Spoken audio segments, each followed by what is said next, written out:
قال رسول الله صلى الله عليه وسلم فتنة الرجل في أهله وماله وجاره تكفرها الصلاة والصيام والصدقة পয়গম্বর বলেন মানুষ তার পরিবারের মাঝে মানুষ তার ধন সম্পদ ও প্রতিবেশীর ব্যাপারে গঠিত বহু পাপে জড়িয়ে পড়ে বহু ফিতনায় জড়িয়ে পড়ে তুকাফিরুহা সালাতু ওয়াস সিয়াম ওয়াস সাদাকা আল্লাহ রাব্বুল আলামিনের পয়গম্বর বলেন মানুষ যত পাপী করুক না কেন যখন মানুষ রমজানের রোজা রাখে যখন মানুষ নামাজ আদায় করে যখন মানুষ সদকা করে সদকার বরকতে নামাজের বরকতে মানুষের রোজার বরকতে তার নামায় আমলের পাপগুলো মুছে যায়। রমজানের রোজার দ্বারা মানুষের আমলনামা থেকে গুনাহগুলো মুছে যায়। এই হলো রমজানের 5 নম্বরের ফজিলত। রমজানের মাসের 6 নম্বর ফজিলত হলো রোজার মাধ্যমে মানুষ জান্নাতে বিশেষ সম্মানে ভূষিত হবে। বিশেষ সম্মান একটা হলো মানুষ নেককার হলে মানুষ জান্নাতে যাবে, স্বাভাবিকভাবে জান্নাতে যাওয়া আর বিশেষ মর্যাদায় যাওয়া দুইটার ভিতরে পার্থক্য আছে। আপনি আমাদের কোনো অনুষ্ঠানে একজন আসছেন, সবাই আসতেছে, তাকে কেউ বিশেষভাবে আনেনি, আর একজন মেহমান আসছেন আর 10 জন মানুষ বিশেষভাবে তাকে নিয়ে আসছেন। অথবা কোনো অনুষ্ঠানে ঢোকার জন্য 2টা দরজা আছে, এক দরজা দিয়ে সাধারণ পাবলিক ডালাও ঢুকতেছে, আরেক দরজা দিয়ে কাউকে ঢুকতে দেয় না। বলছে ব্যাপার কি? বলছে এই দরজা দিয়ে অনুষ্ঠানে আজকে এক ব্যক্তি প্রবেশ করবে, সেটা হলো আজকের দুলামিয়া, যে বর, যে নশা, যে স্বামী, সেই লোক আজকে নতুন জামাই আজকে এই দরজা দিয়ে প্রবেশ করবে। অথবা এই দরজা শুধু সরকারি উপরস্থ মন্ত্রীর জন্য বরাদ্দ, বাকি সব অতিথিরা এক দরজা দিয়ে যাবে আর মন্ত্রী সাহেব শুধু এই দরজা দিয়ে আসবেন। এটা মন্ত্রী সাহেবের মর্যাদা।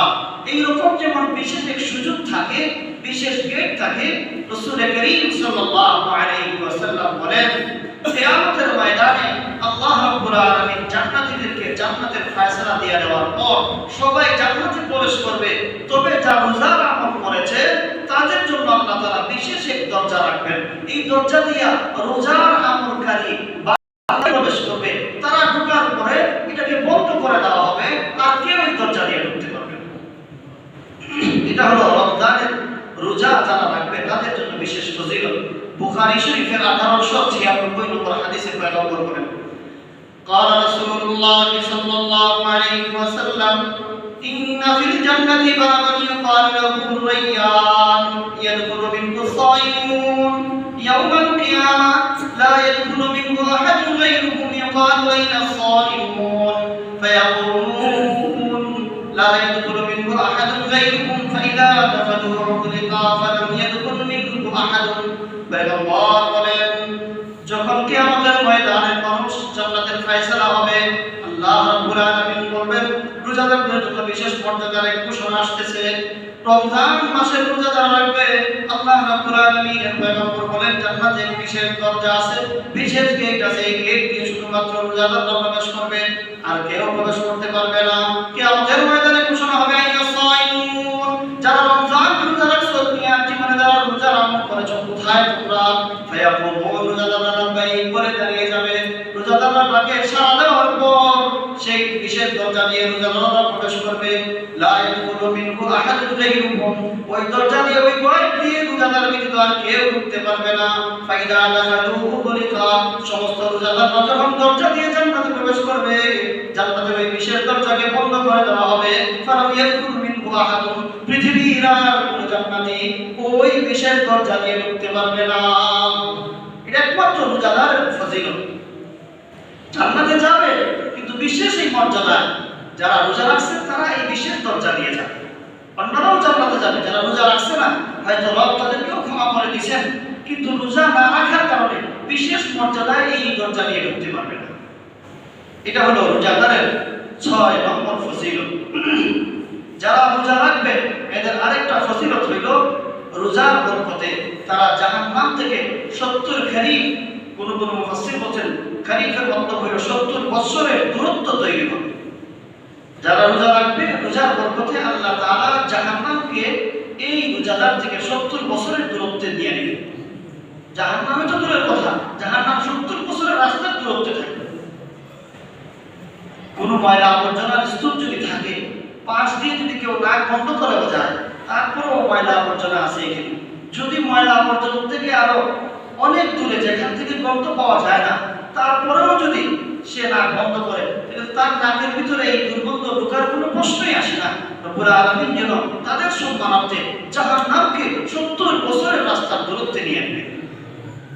বুখারী শরীফের 2840 নম্বর হাদিস, রাসূল করিম সাল্লাল্লাহু আলাইহি ওয়াসাল্লাম বলেন, মান সামা ইয়াওমান ফি সাবিলিল্লাহ বা'আদাল্লাহু ওয়াজহাহু আনিন নারি 70 খরিফান। পয়গম্বর বলেন যে আল্লাহ রাব্বুল আলামিনের সন্তুষ্টির উদ্দেশ্যে, আল্লাহ রাব্বুল আলামিনের সন্তুষ্টির উদ্দেশ্যে যে আল্লাহর রাস্তায় একদিন রোজা রাখবে, আল্লাহ রাব্বুল আলামিন ওই রোজাদারের চেহারাকে জাহান্নাম থেকে 70 বছরের দূরত্বে নিয়ে নেবেন। জাহান্নাম থেকে আর তার মাঝে 70 বছরের দূরত্ব তৈরি করে দেবে। এইগুলো রোজা রাখার 6 নম্বর 7 নম্বর ফজিলত। 8 নম্বর ফজিলত হইল যারা রোজা রাখার দ্বারা তার জন্য জাহান্নাম থেকে বাঁচার এক ডাল তৈরি হয়ে যাবে।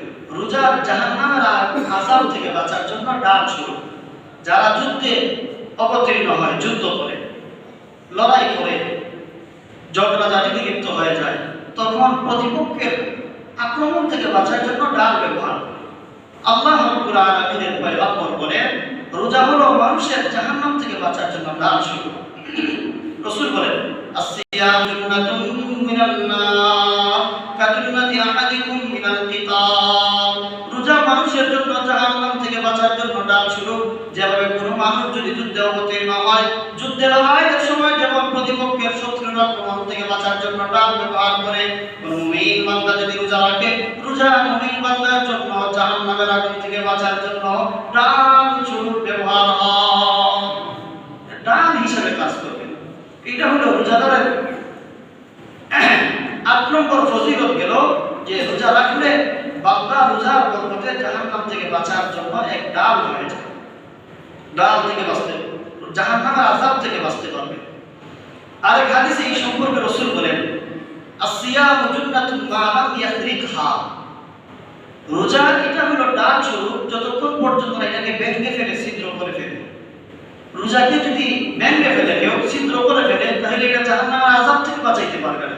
তো রোজা আবার ডাল আবার ভেঙে দেয় কেমনে, এই সম্পর্কে আলোচনা বর্জনীয় আলোচনার ভিতরে আসবে। মানুষ যখন বিপদ শেখায়ত করে, মিথ্যা কথা বলে, এর দ্বারা রোজার ডালের ভিতরে যেন ছিদ্র তৈরি হয়, ছিদ্রযুক্ত ডাল দিয়ে তোমার আত্মরক্ষা করা যথেষ্ট না, এই ছিদ্র দিয়ে আক্রমণের শিকার হইতে পারে।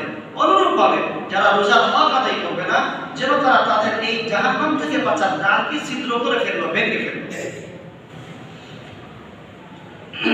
9 নম্বর এক ফজিলত হইল রোজা কিয়ামতের ময়দানে কঠিন মুহূর্তে বান্দার জন্য রোজা সুপারিশ করবে।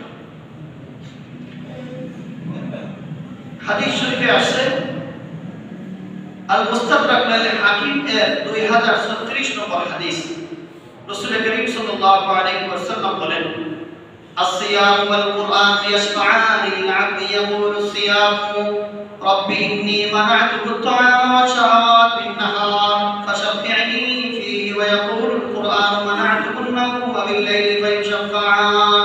পয়গম্বর বলেন, কিয়ামতের কঠিন ময়দানে রোজা আর কুরআন বান্দার জন্য সুপারিশ করবে। রোজা বলবে, ওই বান্দাকে আমি খাওয়া দাওয়া থেকে বারণ করেছি। দিনের বেলায় সে খাওয়া তার জন্য বৈধ ছিল, দিনের বেলায় সে খাইতে চাইলে খাইতে পারত, আমি রোজার কারণে সেই বান্দা খাইতে পারে নাই। চাইলে স্ত্রীর সাথে বৈধভাবে ফুর্তি করতে পারত, আমল করতে পারত, আমি তাকে তার স্ত্রীর বৈধ আমল ফুর্তি থেকে বারণ করেছি। ফাশফি'নি ফি, এই জন্য এই বান্দার ব্যাপারে, রোজাদারের ব্যাপারে আমি রোজার সুপারিশ আপনি গ্রহণ করুন। কোরআন বলবে, ও রব্বুল আলামিন, ওই বান্দাকে রাতের বেলায় আমি তারাবির নামাজে তারাবি পড়ার জন্য কোরআনের তিলাওয়াত শুনেছে, আমি কোরআন তাকে কোরআন তিলাওয়াতের কারণে ঘুম থেকে বারণ করেছি। লম্বা টাইম তারাবির নামাজ ছাড়াও আমাকে তিলাওয়াত করেছে, সকাল সন্ধ্যায় তিলাওয়াত করেছে, বিশেষভাবে রাতের বেলায় আমাকে তিলাওয়াত করেছে। আমি কোরআনের কারণে আপনার বান্দা রাতের আরামের ঘুম করতে পারে নাই, আরামের ঘুমকে আমি হারাম করে দিয়েছি, আরামের ঘুমকে বর্জন করেছে আমার জন্য। এই জন্য আমি কোরআনের সুপারিশ সেই বান্দার ব্যাপারে গ্রহণ করুন। পয়গম্বর বলেন, ফায়ুশফা'আন, রোজা কোরআন যখন বান্দার জন্য সুপারিশ করবে, কিয়ামতের কঠিন ময়দানে রব্বুল আলামিন রোজা কোরআনের সুপারিশ গ্রহণ করবে। কোরআন এবং রোজা কিয়ামতের ময়দানে বান্দার জন্য সুপারিশ করবে, আর সুপারিশ রব্বুল আলামিন গ্রহণ করবেন। যেদিন নবীরা পর্যন্ত বলবেন নাফসি নাফসি নাফসি, হ্যাঁ আল্লাহ আপনি কঠিন এই আযাব থেকে আমাকে বাঁচান, আমাকে বাঁচান, আমাকে বাঁচান। এই কথা যেদিন নবীরা বলবেন, পয়গম্বররা বলবেন, সেদিন কঠিন মুহূর্তে রোজা আপনি আমার জান্নাতের জন্য সুপারিশ করবেন, বিপদের মুহূর্তে সুপারিশ করবেন। এই হলো রোজার 9 নম্বর ফজিলত। রোজার 10 নম্বর ফজিলত হইল রোজার মাধ্যমে বান্দা বিশেষভাবে জান্নাত হাসিল করতে পারে। রোজা রাখলে বিনিময়ে আল্লাহ তাআলা জান্নাত দিবেন। এক সাহাবী হযরত আবু উমামা তিনি এসে রাসূলকে বললেন, ওগো পয়গম্বর, আমাকে এমন একটা আমল শিখাই দেন, আমি বড় মজবুত মানুষ না, অনেক আমল করে জান্নাত লাভ করবো, এটা আমার জন্য কষ্টসাধ্য। এই জন্য আপনি আমার জন্য এমন একটা আমল বলে দিন যে আমলের বরকতে আমি জান্নাতে যেতে পারি, সহজে জান্নাতে যেতে পারি। পয়গম্বর বলেন, তুমি রোজা রাখো।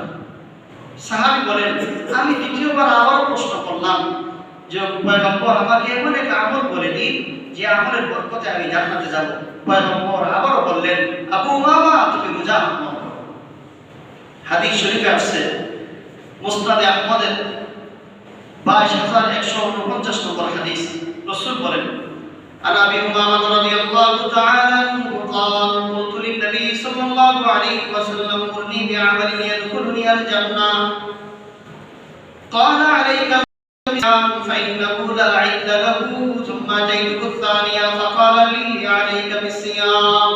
হযরত আবু উমামা বলেন, আমি পয়গম্বরের কাছে এসে দরখাস্ত পেশ করলাম, ওগো পয়গম্বর আমাকে এমন এক আমল শিখায় দেন যে আমলের বরকতে আমি জান্নাতে যেতে পারি, যে আমল আমাকে জান্নাতের অধিকারী বানিয়ে দিবে, এমন একটা আমলের কথা আমাকে বলে দিন।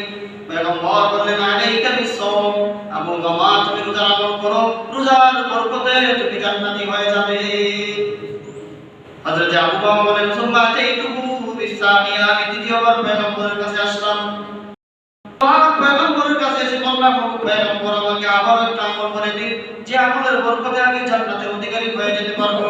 পয়গম্বর ফাকালা লি আলাইকা বিসিয়াম, পয়গম্বর দ্বিতীয়বার আমাকে রোজার আমলের কথা বলে দিলেন। বলেন, আবু উমামা রোজার আমল করো, রোজার বরকতে, রোজার সওয়াবের মাধ্যমে আল্লাহ রাব্বুল আলামিন তোমাকে জান্নাতি বানিয়ে দিবেন। রোজা বরকত, রোজা এমন এক আমল যে আমল রাখলে বান্দা জান্নাতের অধিকারী হতে পারে। পয়গম্বর বিশেষভাবে হযরত আবু উমামাকে এই কথা বলে দিয়েছেন। 10 নম্বর ফজিলত। এভাবে রমজান মাসের বহু ফজিলতের কথা বলা যাবে। 11 নম্বর ফজিলত, রমজানের যে কথা আমরা গত জুমায় শুনছি, রমজান 70 নফল ফরজের সমান সওয়াব, আর এক ফরজ আদায় করলে 70 ফজরের সমান সওয়াব পাওয়া যায়। এই সম্পর্কে রাসূল বলেন, মান তাকাররাবা ফি বিখাসলাতিন মিনাল খায়র কানা কামান আদা ফরিদাতান ফি মা সিওয়াহু ওয়া মান আদা ফরিদাতান ফিহি কানা কামান আদা 70 ফরিদাতান ফি মা সিওয়াহু। রমজানের ফজিলত হলো এরকম, রমজান মাসে যদি কোনো বান্দা একটা নফল আমল করে, এই নফলের বরকতে আল্লাহ তাআলা ফরজের সমপরিমাণ সওয়াব দিবেন। আর কোনো বান্দা যদি রমজানে ফরজ আদায় করে, আল্লাহ রাব্বুল আলামিন অন্য মাসে 70 ফরজ আদায় করার সমপরিমাণ সওয়াব দিয়ে দিবে। এভাবে রমজানের বহু ফজিলত আছে। রমজানের রোজাদারের আরেক বিশেষ ফজিলত হইল যারা রোজা রাখবে, রোজার ফজিলত যে রোজাদারের কোনো দোয়াকে আল্লাহ তাআলা ফিরিয়ে দেন না। রোজাদার যেই দোয়া দরখাস্ত পেশ করবে, আল্লাহ তাআলা সেই দরখাস্ত কবুল করবেন। সুনানে তিরমিজির 3589 নম্বর হাদিস, হাদিসটা হাসান। পয়গম্বর বলেন, সালাতুল লা তুরাদ্দু দাওয়াতুহুম আস-সাইম হাত্তা ইফতিরা ওয়াল ইমামুল আদিল ওয়া দাওয়াতুল মাজলুম। পয়গম্বর বলেন, তিন ব্যক্তি এমন আছে যেই ব্যক্তির দোয়া আল্লাহ রাব্বুল আলামিন ফিরায় দেন না। এক নম্বর ব্যক্তি হলো যেই ব্যক্তির রোজা রাখে, রোজাদার ইফতার করার পর্যন্ত যেই দোয়া রব্বুল আলামিনের কাছে করবে, যেই দরখাস্ত পেশ করবে, রব্বুল আলামিন সেই দরখাস্ত মঞ্জুর করে নেন। দুই নম্বর আল ইমামুল আদিল, ন্যায় পরায়ণ বাদশা কোনো দোয়া করলে আল্লাহ তাআলা সেটা কবুল করে নেন।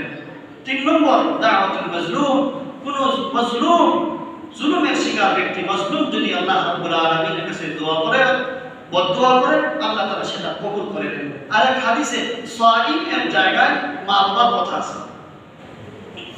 এই হলো রোজাদারের বিশেষ ফজিলত। এভাবে রোজা বহু ফজিলত আছে। রোজা যদি কেউ না রাখে তাইলে তার কি শাস্তি?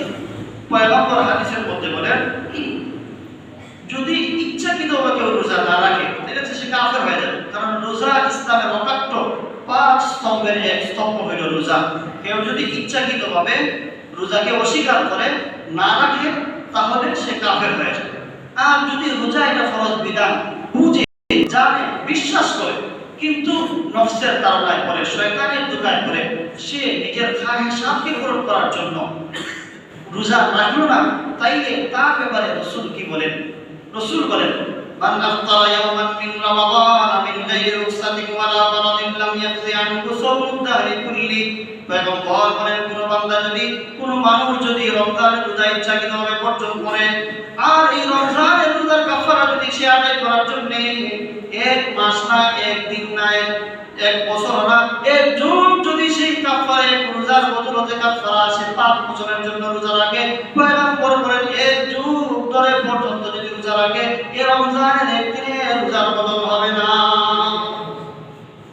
কোন রুখসত ছাড়া, রুখসত মানে বিনগাইরি রুখসাতিন, সফরে গেছে তার সুযোগ আছে রোজা না রাখা, পরে খাওয়া করে, অসুস্থ হয়েছে সুযোগ আছে, অসুস্থ অবস্থায় যদি ডাক্তার বলে তার ক্ষতি হবে, রোজা না রাখার সুযোগ আছে। দুধ পান করায় সন্তানকে, দুধ পান করানোর মা যদি রোজা রাখলে সন্তান দুধ পায় না, দুধ ছাড়াই সন্তানের আর কোনো খাবারও নাই, মা বুকের দুধই পান করে, শরীয়ত ছাড় দিছে, চাইলে রোজা পরে রাখতে পারবে, যেহেতু সন্তানের দিকে কোনো খাবার নাই, সন্তানের ক্ষতি হবে। গর্ভবতী মা যদি রোজা রাখে গর্ভের সন্তানের ক্ষতি হয়, তার নিজেরও শরীরের মারাত্মক ক্ষতি হয়। একজন ধর্মপ্রিয় দিনদার ডাক্তার যদি বলে রোজা রাখলে আপনার ক্ষতি হবে, সন্তানের ক্ষতি হবে, শরীয়ত সুযোগ দিছে আপনি রোজা পরবর্তীতে রাখবেন।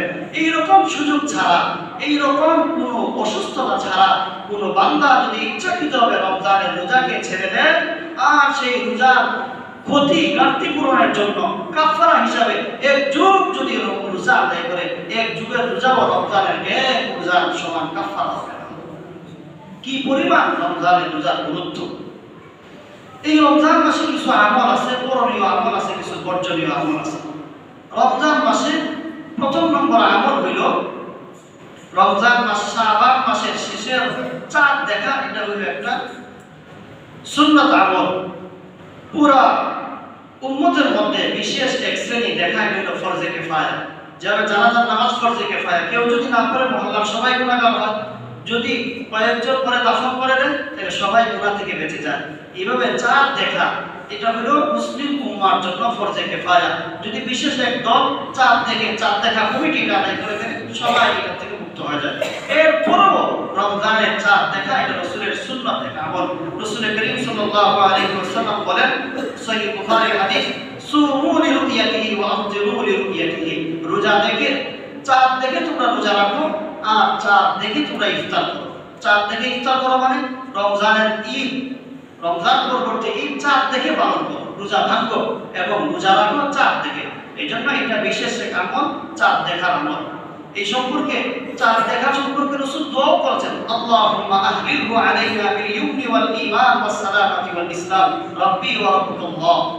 আমরা আদিয়ায় মাসনুনার ভিতরে এই দোয়াটা করছি, আল্লাহুম্মা আহলিলহু আলাইনা বিল আমনি ওয়াল ঈমান। আর আমি যে হাদিস বললাম সুনানে তিরমিজির, এটার ভিতরে আছে আল্লাহুম্মা আহলিলহু আলাইনা বিল ইউমনি ওয়াল ঈমান।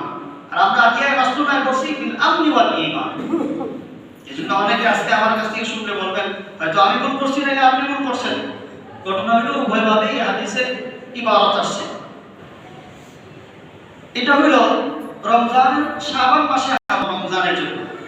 রমজানের আরেকটা আমল হইল উল্লেখযোগ্য আমল রমজান মাসে রোজা রাখা। রমজান মাসে রোজা আমল করা এটা হইল রমজানের বিশেষ আমল। এই সম্পর্কে রাসূল বলেন, মান সামা রমাদান ঈমানান ওয়া ইহতিসাবান গুফিরা লাহু মা তাকাদ্দামা মিন যামবি। যে ব্যক্তি রমজান মাসে ঈমানের সাথে এবং সওয়াবের আশায় রোজা রাখবে, আল্লাহ তাআলা তার অতীত জীবনের সকল গুনাহগুলোকে মুছে দেবেন। আর যে ব্যক্তি রমজান মাসের আরেক আমল হইল তারাবির আমল। রাসূল বলেন, মান কামা রমাদান ঈমানান ওয়া ইহতিসাবান গুফিরা লাহু মা তাকাদ্দামা মিন যামবি। যে ব্যক্তি সওয়াবের আশা এবং ঈমানের সাথে তারাবির নামাজ পড়বে, আল্লাহ তাআলা তার পিছনের সকল গুনাহগুলোকে ক্ষমা করে দেবেন। এই হলো রমজানের বিশেষ দুইটা আমল। এক নম্বর আমল হলো রমজানের চাঁদ দেখা, দুই নম্বর আমল হলো রোজা রাখা, তিন নম্বর আমল হলো রমজান মাসে তারাবির নামাজ পড়া, চার নম্বর আমল হলো রমজান মাসে বেশি বেশি কোরআন তিলাওয়াত করা। শাহরু রমাদান আল্লাযী উনজিলা ফীহিল কুরআন, রমজান আর কোরআন হলো অঙ্গাঙ্গিভাবে জড়িত। রমজানের এত মর্যাদা বাড়ল কোন কারণে? কোরআন নাযিল হওয়ার কারণে। যেহেতু কোরআন নাযিলের মাস, এই জন্য রমজান মাসে বেশি বেশি কালামে পাক তিলাওয়াত করা। হাদিস শরীফের মধ্যে আছে রাসূল করিম সাল্লাল্লাহু আলাইহি ওয়াসাল্লাম, সহিহ বুখারীর 6 নম্বর হাদিস, রাসূল বলেন ওয়া কানা ইয়ালকাহু ফি লাইলাতিন মিন রমাদান ফায়ুদারিসুল কুরআন। রমজান মাসে রাসূল করিম সাল্লাল্লাহু আলাইহি ওয়াসাল্লাম জিবরিল আমিনের সাথে সাক্ষাৎ করতেন, একে অন্যকে কোরআন শরীফ শোনাতেন। রাসূল জিবরিল আমিনকে একবার শোনাতেন, জিবরিল আমিন রাসূলকে শোনাতেন।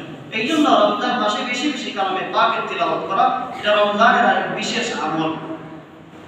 রমজান মাসের আরেকটা আমল হইল রমজান মাসে বেশি বেশি দোয়া করা। রাসূল করিম সাল্লাল্লাহু আলাইহি ওয়াসাল্লাম যে আগে হাদিস শোনাইলাম যে রোজাদারের তিন ব্যক্তির দোয়াকে আল্লাহ ফিরাইয়া দেন না, এর ভিতরে এক ব্যক্তি হইল রোজাদার হাত্তা ইফতিরা, ইফতার করার আগ পর্যন্ত যে দোয়াই করে আল্লাহ তাআলা কবুল করেন। এই জন্য রমজান মাসে রাসূল করিম সাল্লাল্লাহু আলাইহি ওয়াসাল্লাম বেশি বেশি দোয়া করতেন, কান্নাকাটি করতেন। এটা রমজান উপলক্ষে বিশেষ আমল।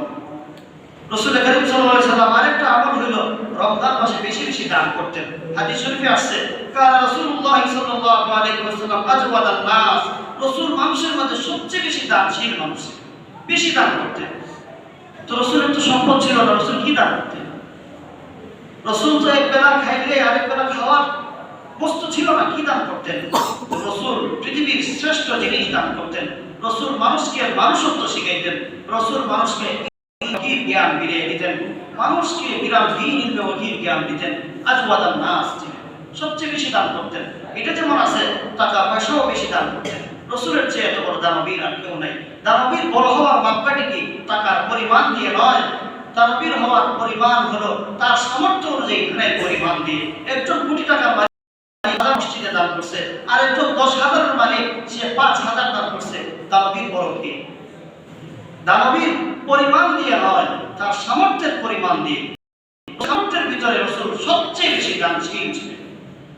এই জন্য রমজান মাসে এরপরে হাদিসে আসছে ওয়া কানা আজওয়াদু মা ইয়াকুনু ফি রমাদান, রমজানে রাসূল আরো বেশি দানশীল ছিলেন। এই জন্য রমজান মাসে বেশি বেশি দান করার চেষ্টা করা এটা রমজানের বিশেষ এক আমল। রমজানের আরেক আমল হলো সেহরি খাওয়া।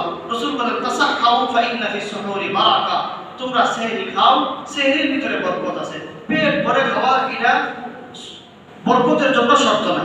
যদি একটু কেউ পানি পান করে সেহরির নিয়তে, দুই একটা খেজুর খাইল, এক দুই লুকমা ভাত খেলো, এটার ভিতরে বরকত আছে।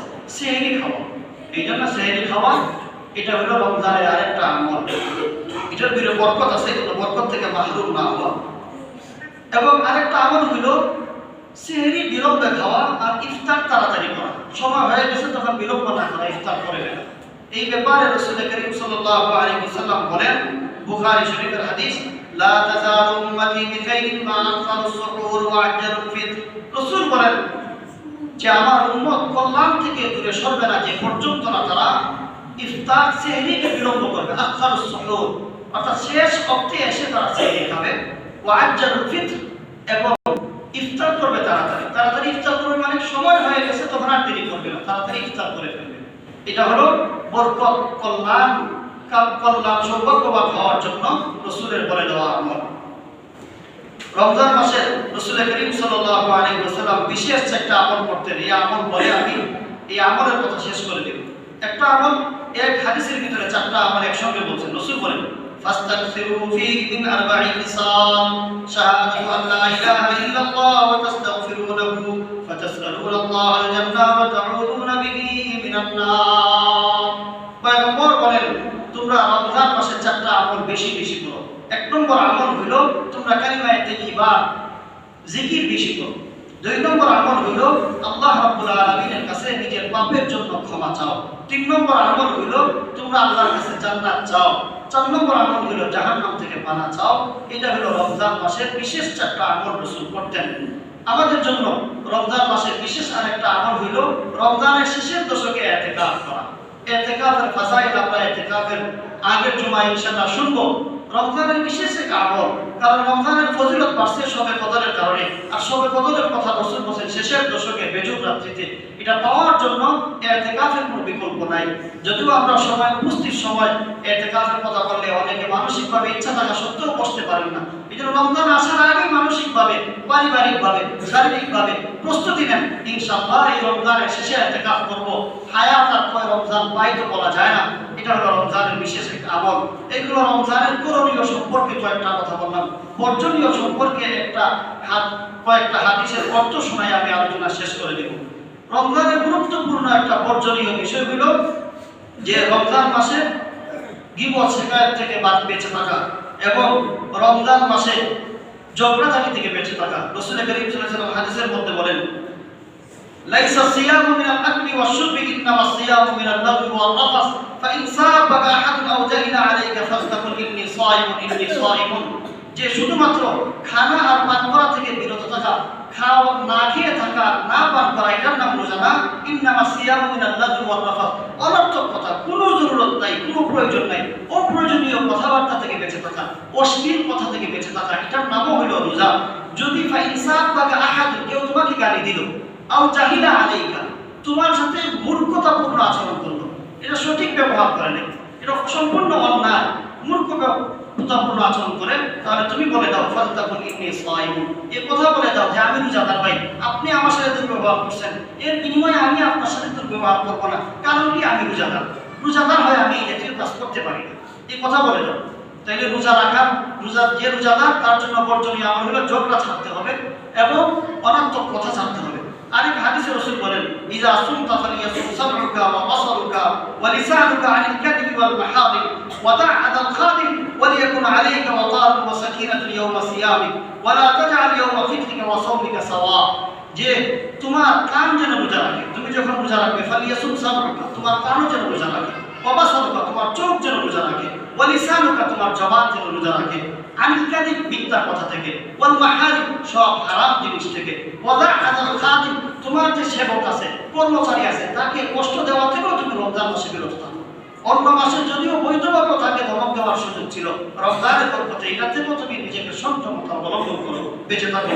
এরপরে বলছে ওয়ালিয়াকুন আলাইকা ওয়াকারুন ওয়া সাকিনাতুন ইয়াওমাল সিয়ামিক, রোজা রাখলে তোমার মধ্যে একটা ভাব গাম্ভীর্যতা আসে, একটা শান্ত ভাব আসে। ওয়ালা তাজাল ইয়াওমা ফিতরিকা ওয়া সাওমিকা সাওয়া, রোজা রাখলে যেমন না রাখলেও তেমন, আগেও মানুষের সাথে উল্টাপাল্টা ব্যবহার করতা, রোজা রাখার পরেও কোনো পরিবর্তন নাই, এইরকম যেন না হয়। এই জন্য আল্লাহ রাব্বুল আলামিন আমাদেরকে তৌফিক দান করুন যেন রোজার হক আদায় করতে পারি।